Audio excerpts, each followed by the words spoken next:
bilanggo sa bilibid, nilipat sa NBI, ayaw makausap sa pamilya kahit sa abogado. That's why we filed a petition for writ of amparo sa Court of Appeals, and we were granted that because of the constitutional provision against incommunicado detention.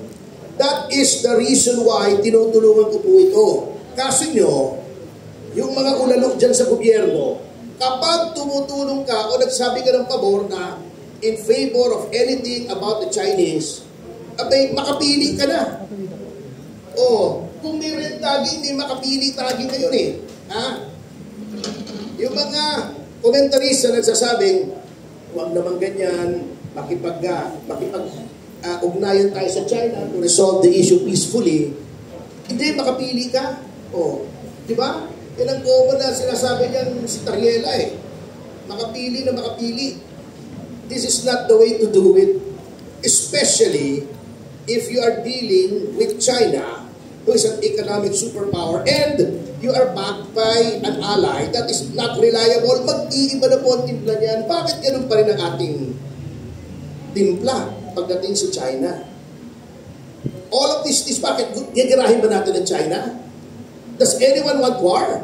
Yung mga iba makapagsalita dyan, nakala mo eh, ganun lang ang gera, parang video game. Hindi po ganun.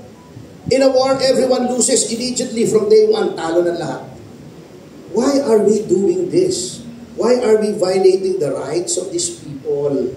Yan lang naman po. I am a lawyer and therefore I'm an officer of the court. I have sworn to defend the rights of everyone. Everyone who is within, anyone who is within Philippine jurisdiction are subjected to certain rights. And as a lawyer, it is my bounden duty to defend that, whether she is someone who is hailed or summoned in the halls of Congress, or someone who is from China, not even my countryman, but who was arrested here. Kailangan ipagtanggol po yun. That's the only reason why I said yes immediately to Tita Tessie. Maraming salamat po.